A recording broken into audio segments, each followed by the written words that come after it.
Ladies and gentlemen, thank you so much for joining us today. Good morning or good afternoon, wherever you are. My name is Miret Mabouk. I am the director of the Egypt and Horn of Africa program of the Middle East Institute. Thank you for joining us. We have an excellent set of panelists this morning to discuss an issue that has, unfortunately, I think, because of the current tragedy in Gaza, tended to fall off news cycles slightly. It's the conflict in Sudan. Conflict in Sudan has been on for over 6 months. There are over 9,000 people dead so far, and the numbers are rising every day. More than 5 million people have had to flee their homes. There doesn't appear to be an end in sight. Yesterday, there had been talk of a ceasefire in Saudi Arabia. However, the ceasefire apparently had very limited views, merely to discuss a humanitarian corridor. I'd like to introduce you to our panelists. All right, we're going to be speaking today with Ms. Khulud Khair, who is the founding director of Confluence Advisory. She's Sudanese, and we are very, very pleased to have her today. Ms. Shihen Henry, who is a non-resident scholar with the Middle East Institute and a former director for the Africa Division for Human Rights Watch, and Ms. Lina Rafat, who is a non-resident scholar with the Middle East Institute and is also with the Cairo Center for Conflict Prevention and Resolution. Thank you, and is an expert on security. Thank you all for joining us. I would like to just ask you all to just give us a very, very quick 3-minute recap on where things stand from where you see things. And then I would like to kick off on a moderated discussion. Ladies and gentlemen, anyone wanting to ask questions, please do. I will try and take your questions in the order in which they come, and I will try and slide them into the conversation that we're having. All right, so thank you again for joining us. Khulud. Thank you very much, Miret. I think it's not an understatement to say that the situation in Sudan is incredibly desperate. People that I speak to, friends and family back home, they recognize that in some ways the world has turned its back on them because, of course, they're able to see what other sort of foreign policy priorities there are. And I think this lends to an increased sense of despair that things may not necessarily get any better. We've seen there's been no schooling, there's been very little healthcare, and what we had before has vastly deteriorated. People haven't been paid either in the private sector or the public sector since at least the beginning of the war, some in the private sector since a few months before the war. And so the war economy, which has taken hold, has really meant that even people not directly in the line of fire have also felt the sting of this conflict. We've also seen that effectively no part of the country is safe. I mean, there are people who are counting down the clock until the conflict reaches them in so-called conflict-free areas. There hasn't been an ability to, for example, get going with activities related to, for example, agriculture, which means we're also staring down the barrel of famine-like conditions in the next few months. I think, the displacement figures that we're hearing, the number of dead that we're hearing are vastly underestimated because, frankly, there aren't actually very many independent actors on the ground that have been able to verify some of these figures. But grassroots organizations who are at the forefront of the humanitarian response have been saying that the numbers are far greater, looking at around 10 million internally displaced people and displaced in general, crossing borders, and certainly more than the 9,000 figure of those killed. I think what we're seeing, and I'll end very briefly because I know I want to get to the Q&A, is that there have always been international priorities that have superseded those going on in sub-Saharan Africa or in the Sahel.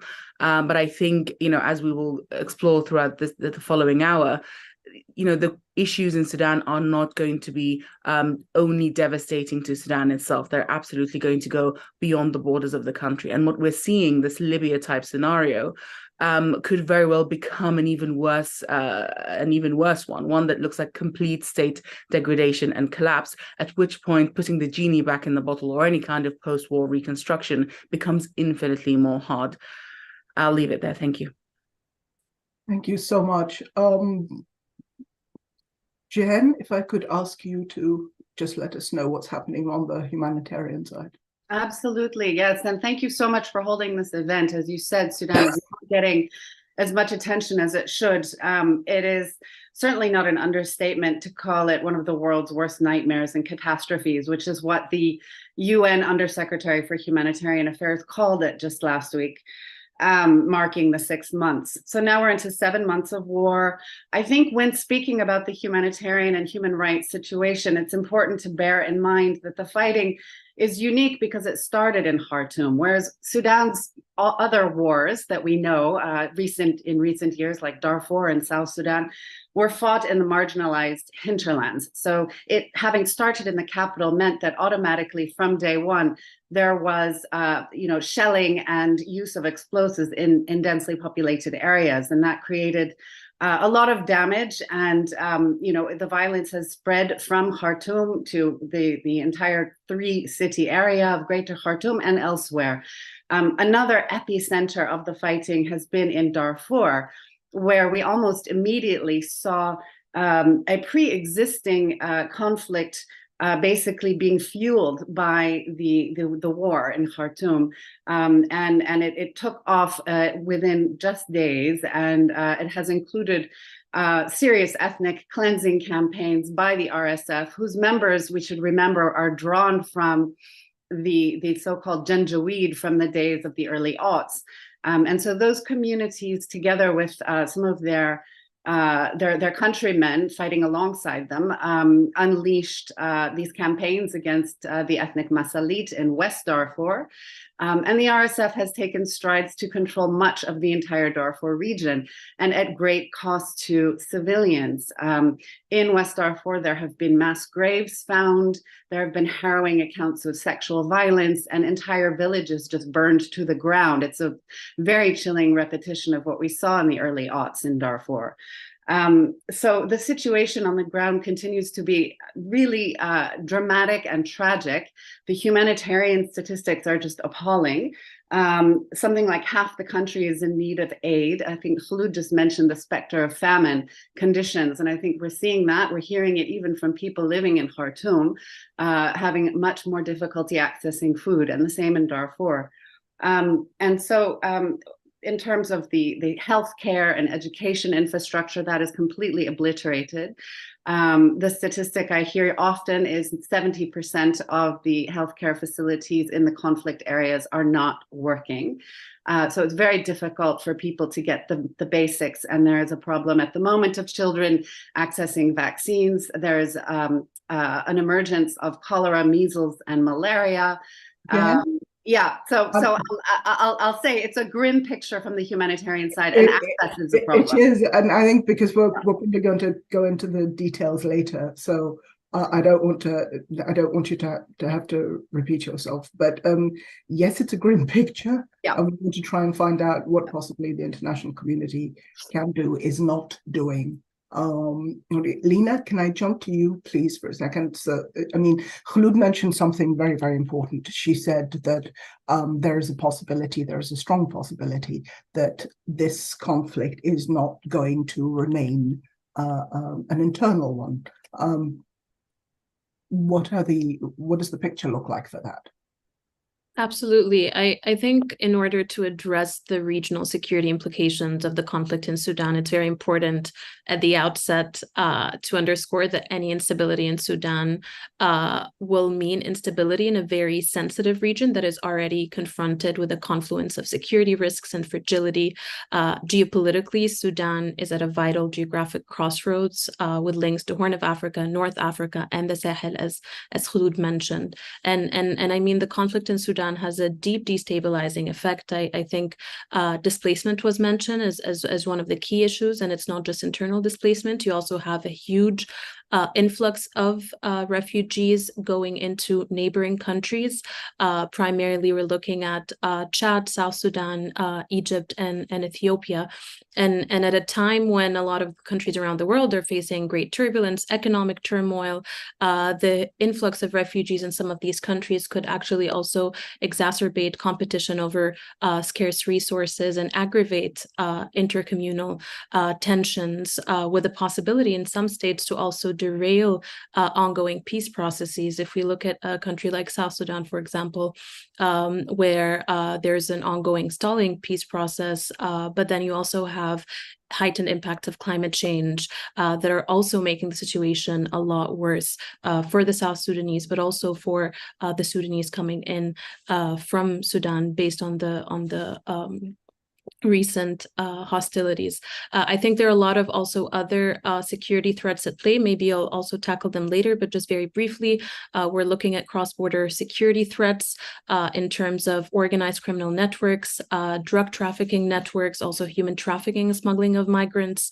We're looking at increased proliferation of small arms and light weapons across borders. We're also looking at movement of members of armed groups across these porous borders, including ex-combatants. So I think I'll just leave it at that, and maybe we can unpack it a little bit further in the discussion. Okay, thank you so much. It really is a grim picture, but I think when discussing Sudan, people have tended to throw out a rather facile explanation. Well, it's an argument between two military factions, but I think the truth is significantly more complicated and more delicate than that. And just boiling it down into an argument between two military factions, I think, threatens to derail any serious attempt at trying to sort matters out. Khuluk, can I ask you, how did we get here?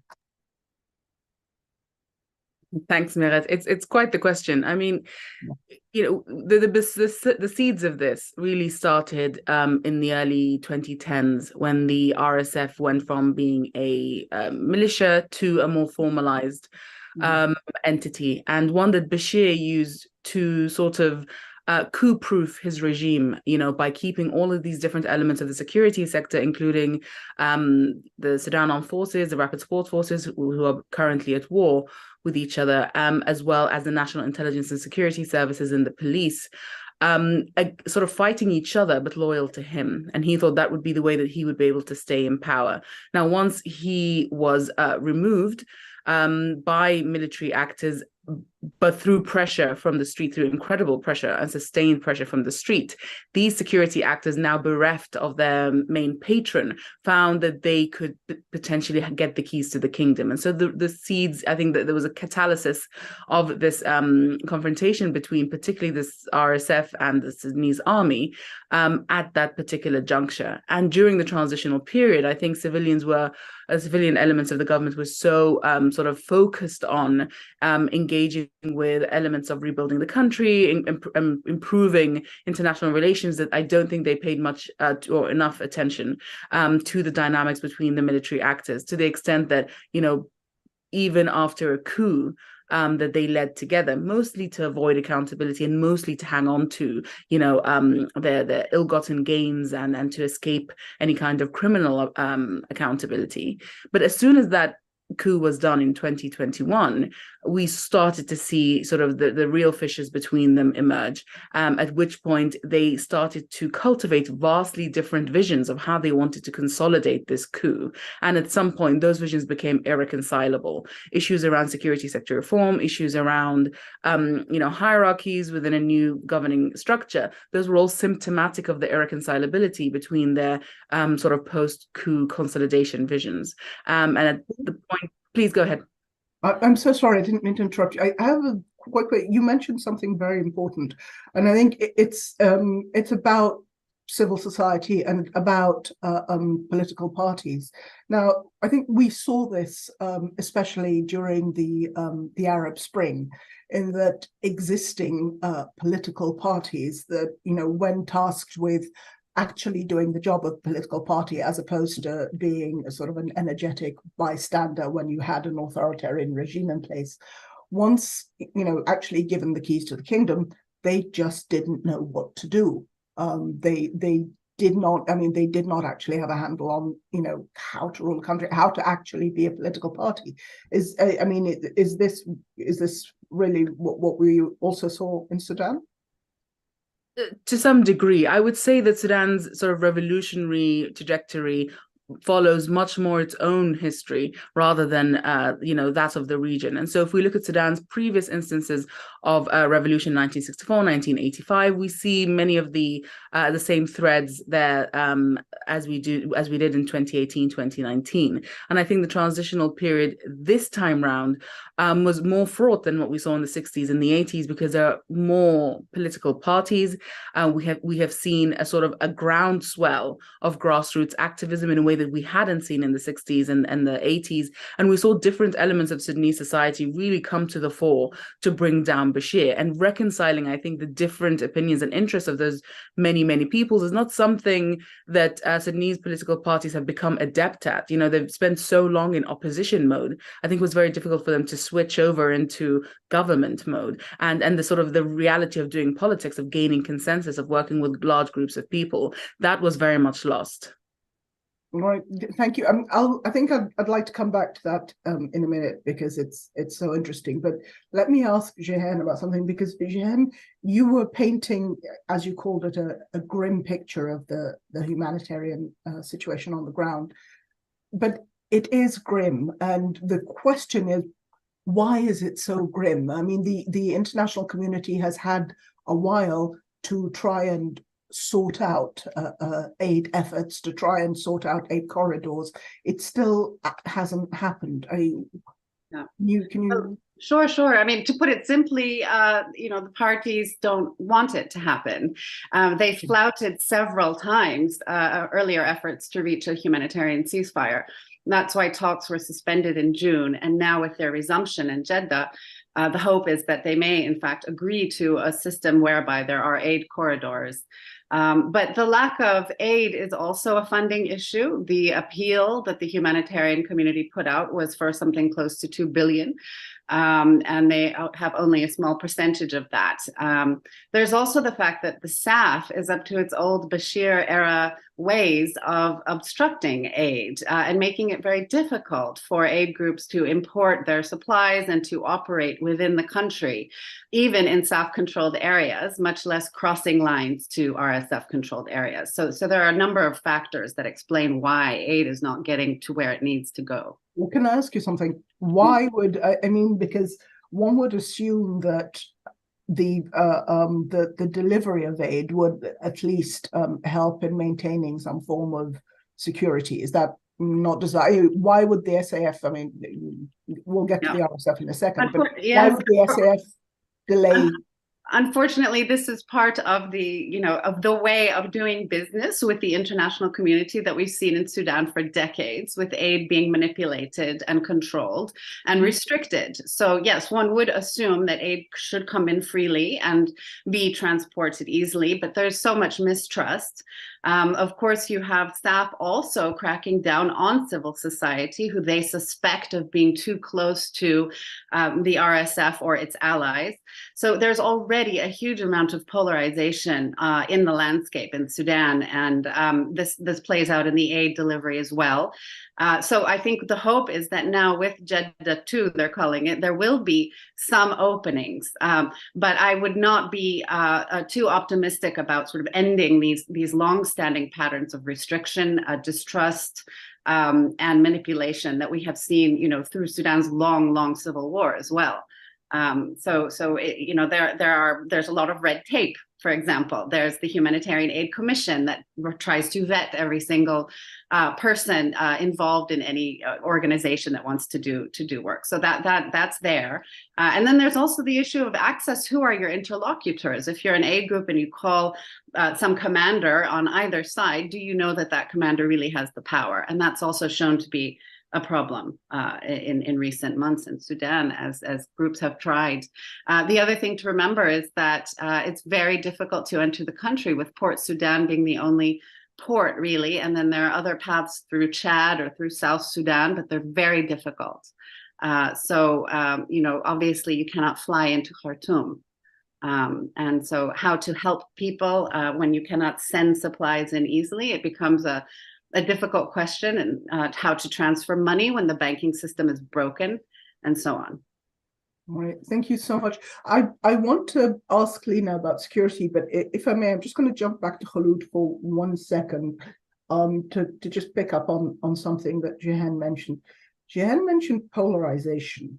Now, again, there is a tendency, I think, to view this conflict in in simplified mode as an argument between the SAF and the RSF.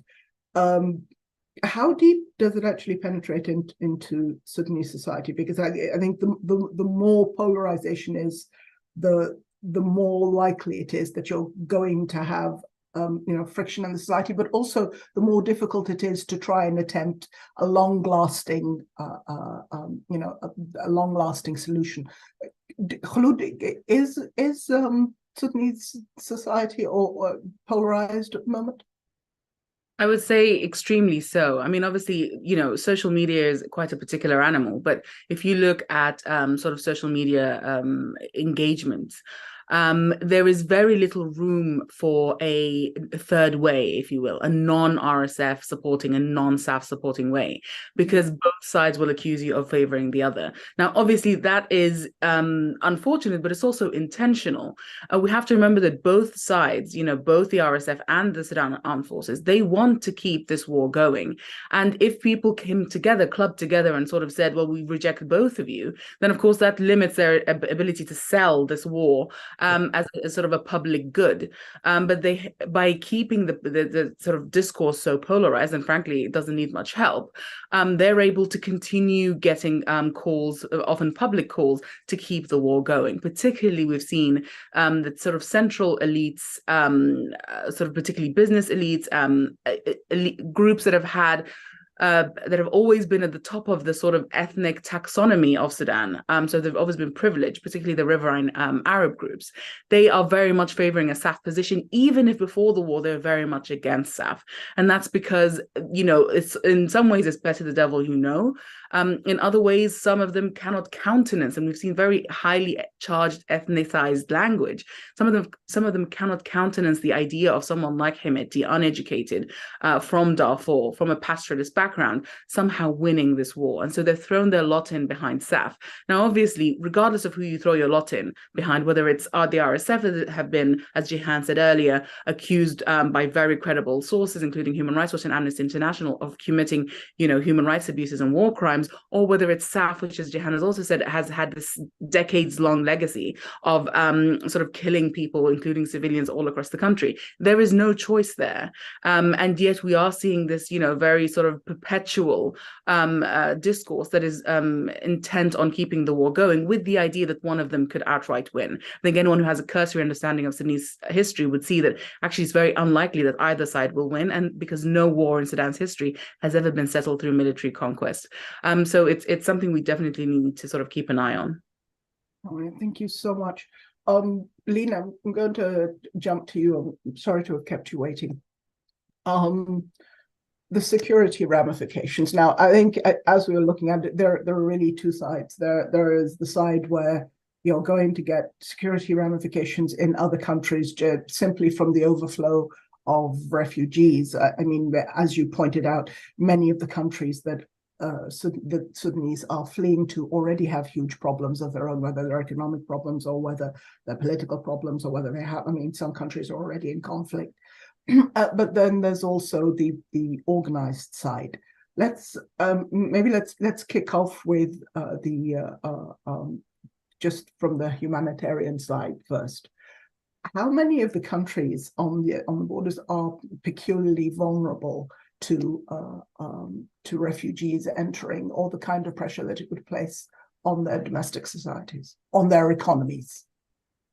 No, absolutely, Mirat. And I think, as I mentioned, it really does boil down to how much the country, the neighboring countries are themselves engulfed in their own, apart from the economic challenges, are engulfed in actually protracted conflict situations and fragility. So we have, Chad, South Sudan, Libya, all have very complex security landscapes internally. And then due to the porous borders between these countries, they're also at a heightened risk because of the proximity. But I think in terms of influx of refugees who have gone into neighboring countries, I think particularly Chad has taken in 40% of the refugees that are coming out of Sudan.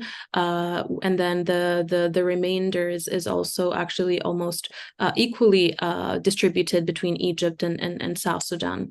I think in terms of the humanitarian aspect of the displacement, it's very important to also not paint refugees as the problem, because I think more often than not, we tend to blame the refugees for the economic situation. And I think in host communities can actually lead to very grave consequences for them. But I do think it's important to take into account that some of these host communities, where they're being reintegrated, where they're seeking refuge, there are a lot of ongoing issues. I mean, as I mentioned, in South Sudan, for example, you have climate change, you have climate-induced shocks like droughts and flooding that is already causing huge food insecurity locally. And then with the added influx of refugees, this is heightening intercommunal tensions, especially if we're talking about farmer-herder conflicts and competition over very scarce resources. And this is where I think the heightened vulnerability comes into play. But I think other than the humanitarian dimension of it and the influx of refugees, I think the much more dangerous aspect in terms of regional security implications is actually from the cross-border dynamics that I've mentioned.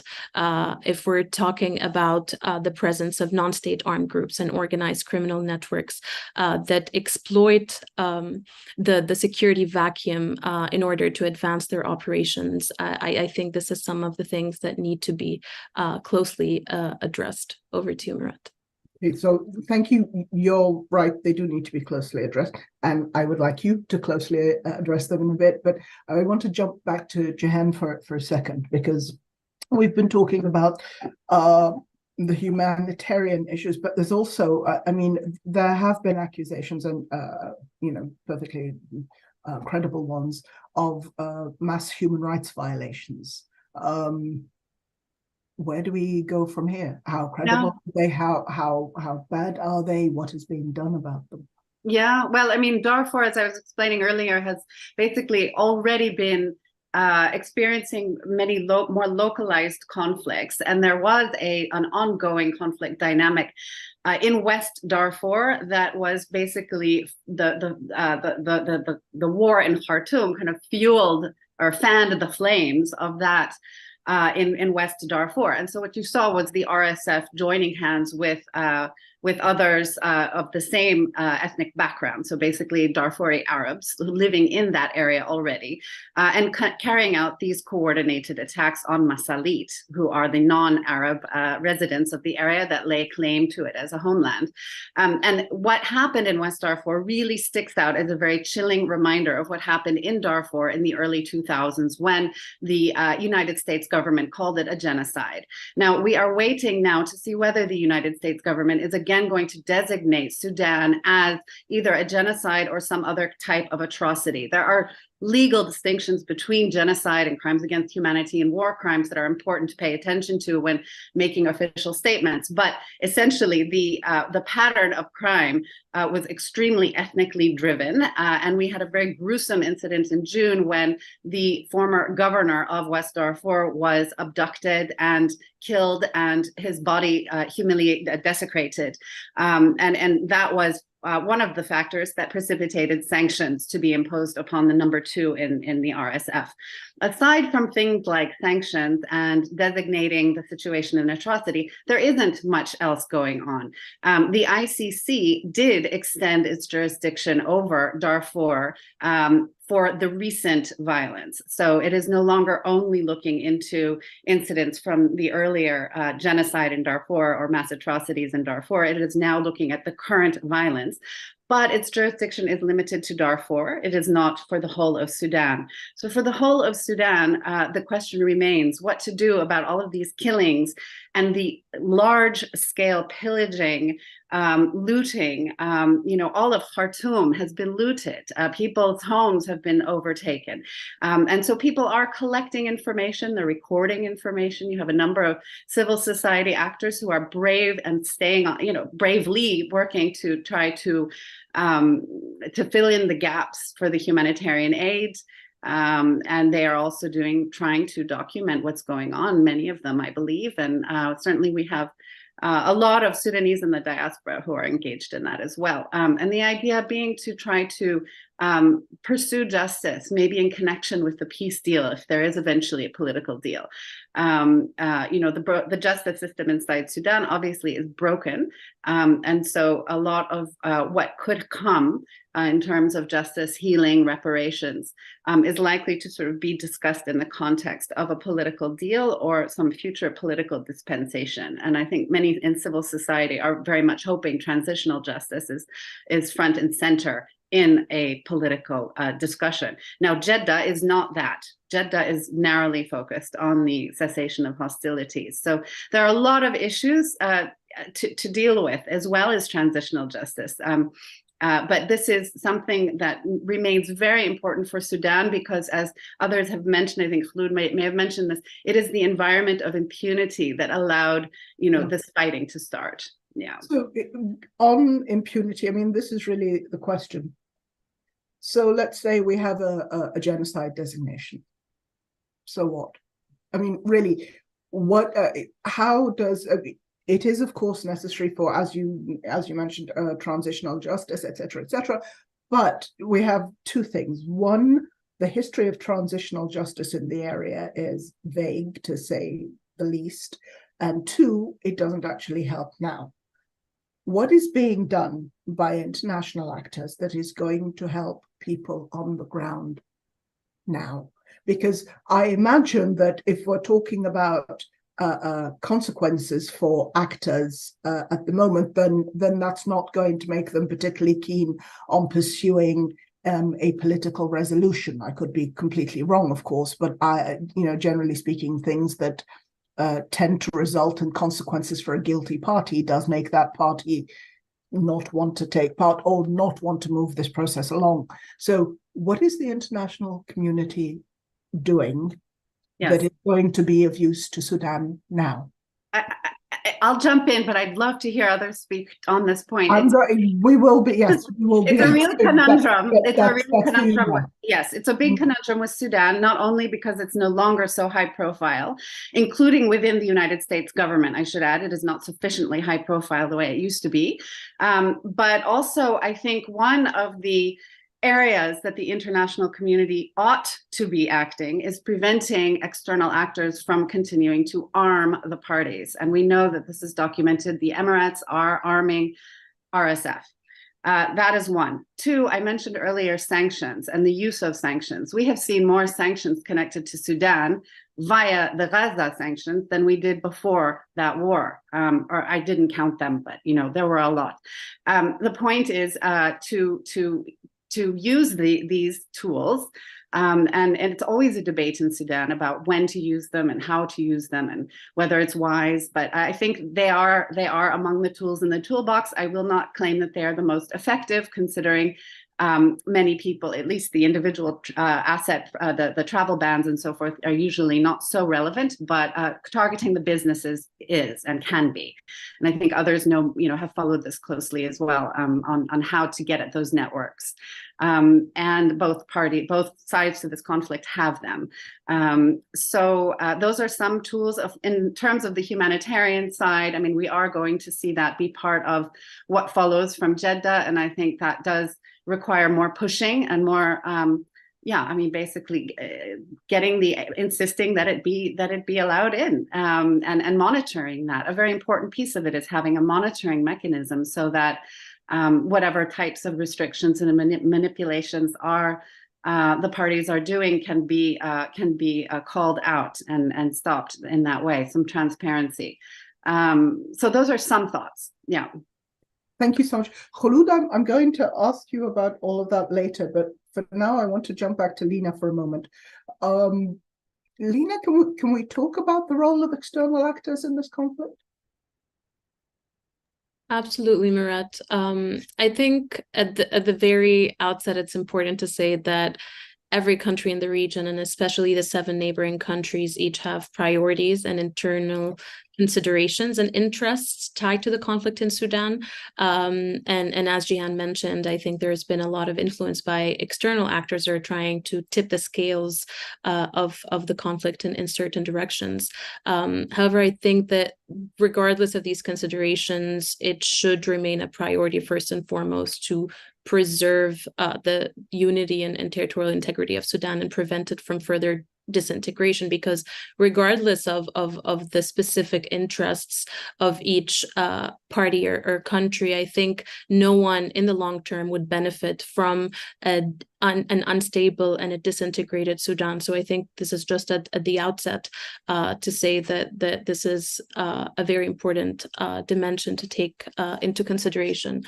There have been, I think, reports of certain actors, non-state actors, including PMCs, where the situation in Sudan has provided an opportunity for these actors who have a demonstrated history in exploiting the security vacuum in parts of Africa to intervene and prop up fragile regimes, and especially in resource-rich areas.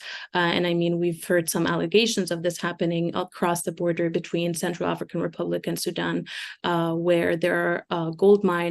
And this kind of involvement is incredibly dangerous because, as I mentioned, it tips the scale of the conflict, driven by the external powers' economic interests, and it risks further escalation and protraction, and derails prospects of an effective ceasefire. Thank you so much, Khulud. Let me ask you to just pick up on that.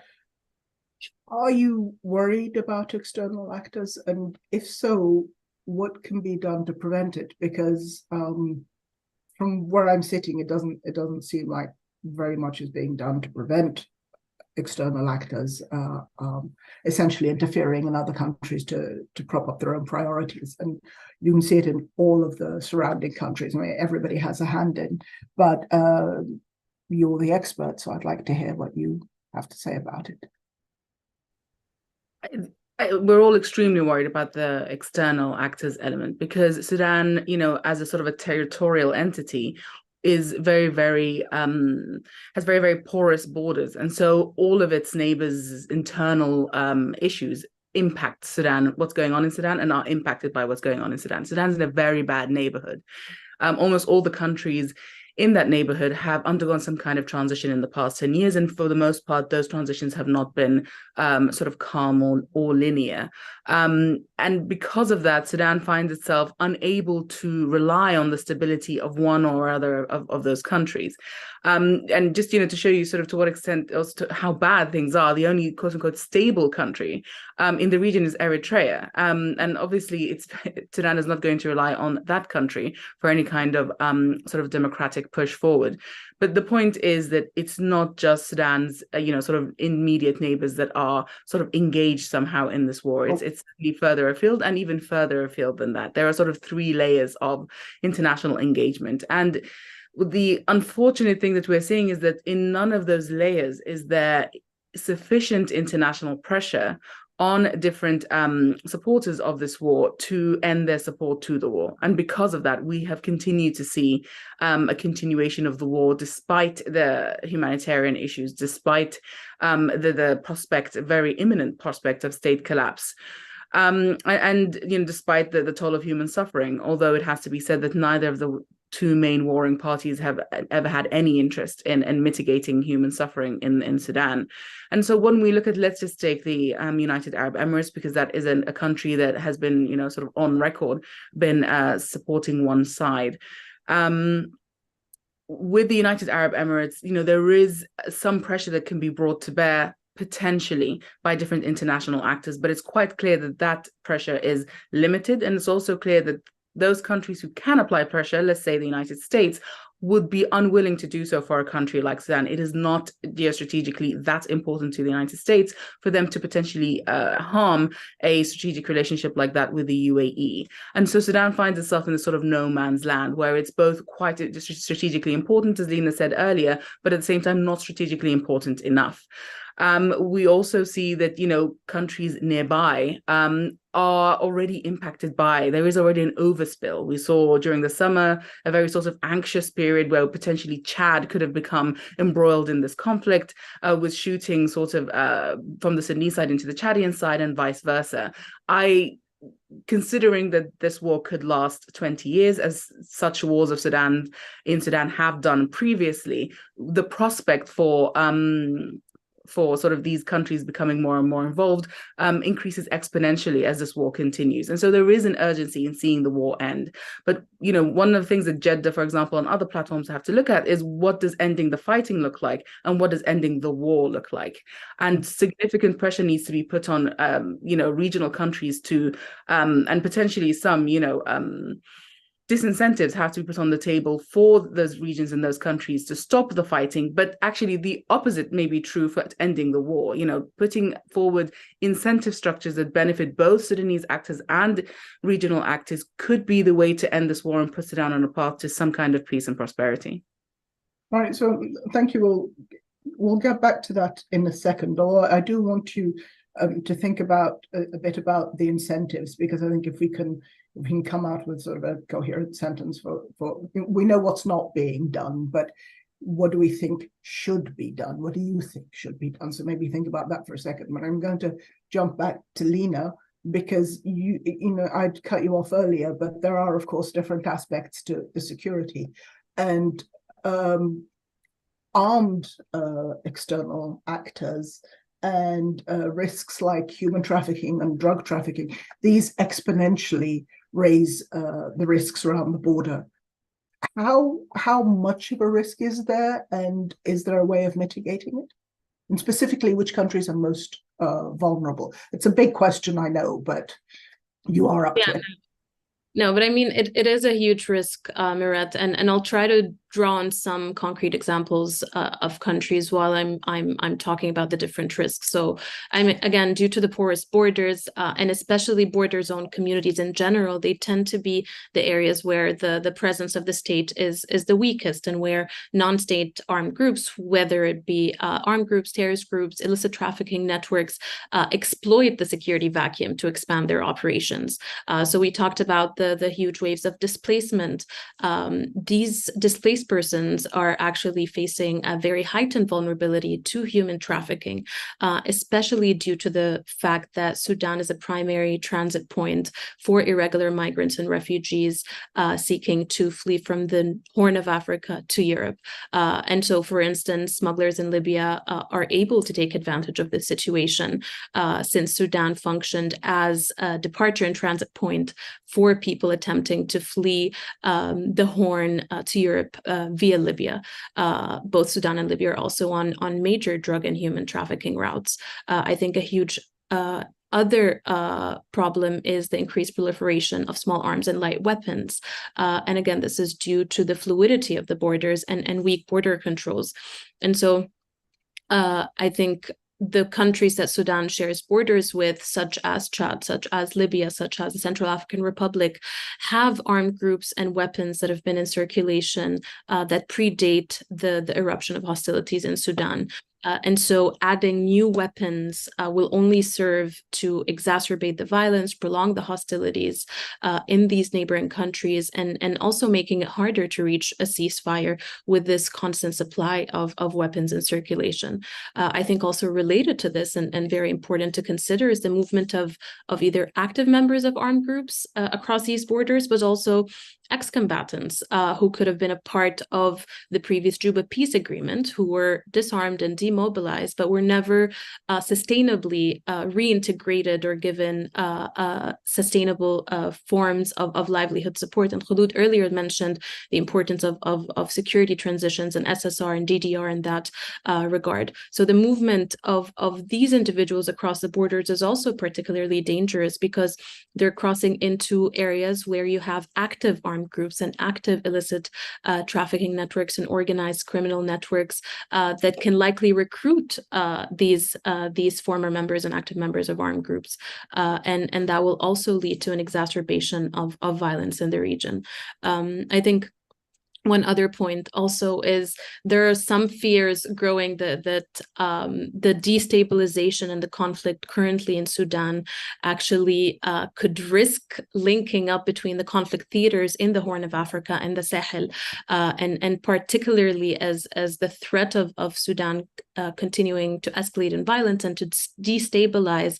This is creating incentives not just for criminal networks, but also for terrorist groups to exploit this vacuum. And so on the Horn of Africa, we have Al-Shabaab operating primarily in Somalia and Kenya, but then also on the Sahel side, we have Al-Qaeda affiliated Jamaat Nusrat al-Islam wal-Muslimin. We have Islamic State in Greater Sahara. So even if you don't really see a linking between these two conflict theaters, the fluidity of the borders through Chad could actually serve to channel more weapons, more fighters into the Sahel, and effectively exacerbating the conflict over there. And this is not just a security concern for Sudan or for its immediate neighboring countries, but for the broader international community. And I think maybe if I have a little bit of time, I think you asked what could be done to basically tackle this. I think it's a twofold answer. One of it is just responding to the immediate security challenges and cross-border threats that I'm talking about, but then the other relates to the longer term resolution to the crisis, and maybe I'll leave that one for later. But just in terms of tackling the regional security ramifications, I think Sudan's neighboring countries must exert a concerted effort to enhance border security schemes and focus on high priority regions that we know are particularly vulnerable. I think across the border with Chad, with Central African Republic, with the southern border with Libya as well, is a major one.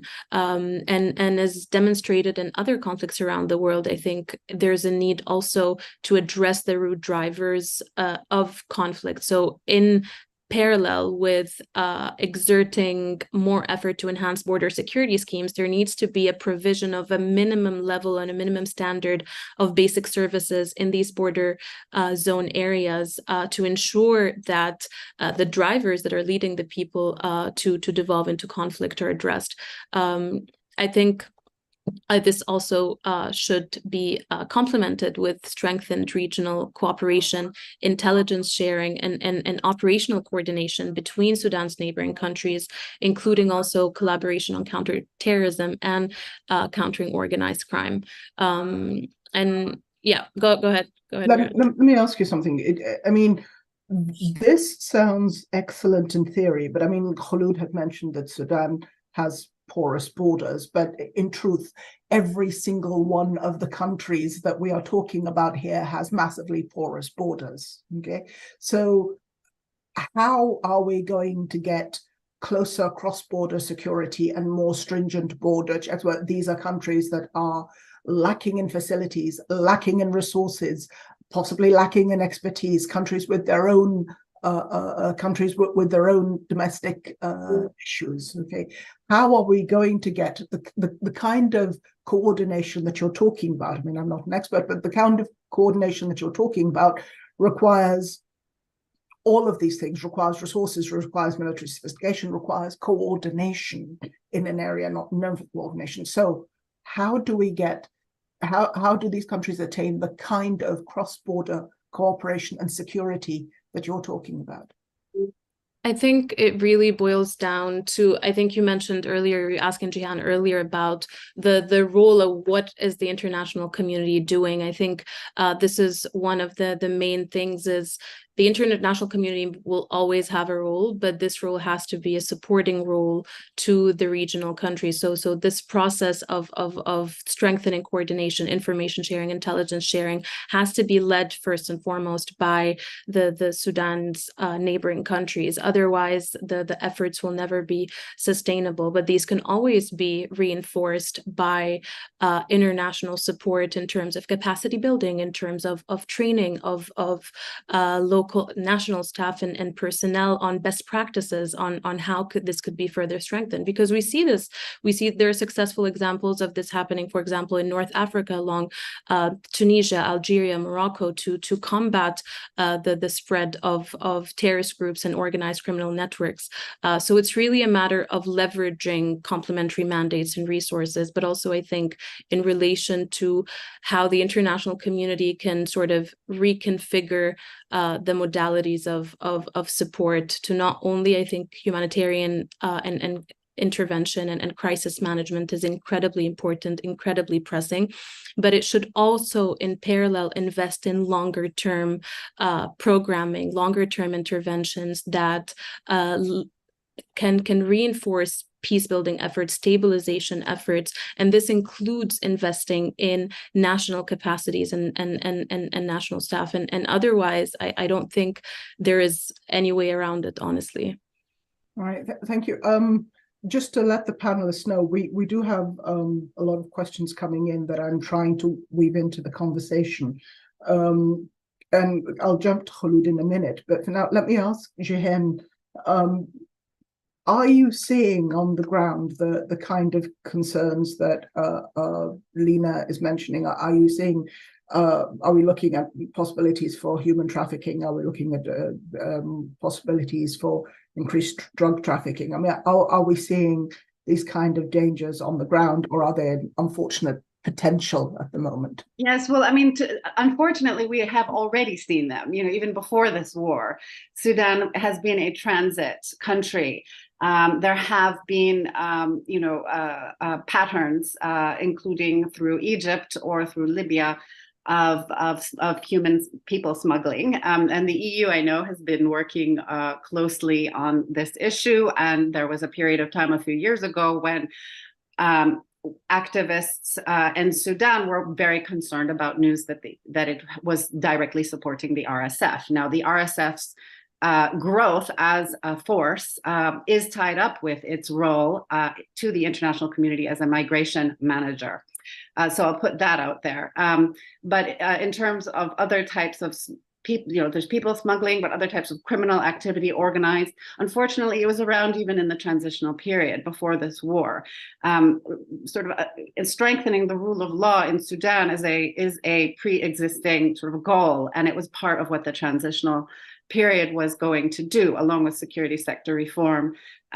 So yes, unfortunately, we have seen those patterns, and I do fear that they could get far, far worse, given the porous borders and the number of armed groups that have, such as signatories to the Juba Peace Agreement, that are sort of poised to enter the fray if things go wrong, and could make the whole war much worse, especially in Darfur. So there are a number of things going on, and there are many reasons to be alarmed about organized crime and some of these other cross-border problems that you've mentioned. Yeah. Thank you so much. Khulud, we've got 4 minutes left, and I'd like to give the floor to you. We've had several questions on, you know, what you would like to see come out of the Jeddah agreement, but I'd also like to expand that. I mean, I'd like to see what you consider the way forward, a productive way forward. Is there one? And what is it that you think international actors should be doing? Which international actors? Basically, what I would like to hear from you is, what do you think is a productive way forward, hopefully? Yeah, I think that's the question that's plaguing us all, because as we're trying to formulate that answer, we often find ourselves sort of undermined by goings on. And you know, Jeddah didn't work during the summer. I think that was abundantly clear. I struggle, and many do, to see what is different this time around that could potentially bring about a different outcome. Now, the biggest problem with Jeddah, one, was that it didn't put in any leverage on the table against RSF or SAF. And we know that if their weapons are limited or restricted, if their access to financial revenues or financial assets that they have, particularly abroad, are restricted, then that is one way to sort of end their ability to prosecute the war in such a devastating manner as they have done thus far. And we didn't see any of that, which is why, of course, the Jeddah talks at the time were used entirely as a way to buy time, so that they're, and at the same time gain international plaudits for sort of joining a mediation platform. Now, what makes it different this time around, I think, is yet to be seen. We haven't really seen, I think, as much clarity from the mediators or negotiators as we would like to see, but we do know that, for example, they have brought on one, unfortunately only one, but one at least representative from the African continent in the personage of Dr. Workene, who is the executive director of IGAD, the regional bloc. So that's something. Now, whether he will be just an observer or co-facilitator, I think, is yet to be seen. We are seeing that there is an OCHA team. This hasn't been sort of clarified either, but we have found out that there's an OCHA team, Office of Coordination of Humanitarian Affairs, that's a UN negotiation team that is in Riyadh as well, trying to negotiate with the two sides humanitarian access. So that is a positive step. We are seeing also that there is talk of a potential external force that would be brought in just to sort of monitor the ceasefires on the ground, potentially drawn from Pakistani military officers as well as from potentially another country. Now, those are all positive things, but unless you put down leverage on the table against SAF and the RSF, they will continue to do what they're doing, and we will continue to see the levels of devastation in country that we have been seeing as well. And just to link up to the point that both Jihan and Lena made, the war economy right now is one that is full of sort of struggle, and it's people trying to eke out some level of survival through it. Soon, the war economy will be characterized by war profiteering, and war will become very, very profitable, at which point it will be even more difficult to put the genie back in the bottle, to sort of rewind the sort of the impacts of the war and bring about more healthy, more positive ways of doing business that could support a future civilian dispensation or a political democratic dispensation in Sudan. What I think would be useful is that we see the civilians come around in a much broader fashion than we have done so far. There was a meeting in Addis just last week. There were complaints, though, that it wasn't as inclusive as it needed to be. I think there are ways of linking up to particularly those people in Sudan still, which were very much absent from the Addis talks, but also people who have been displaced to Chad, to Kampala, to Kenya, to Cairo and other places. Those people need to be part of the solution, as do the people chiefly in Sudan. And it shouldn't just be another echo chamber of mostly diaspora or people who have already left Sudan.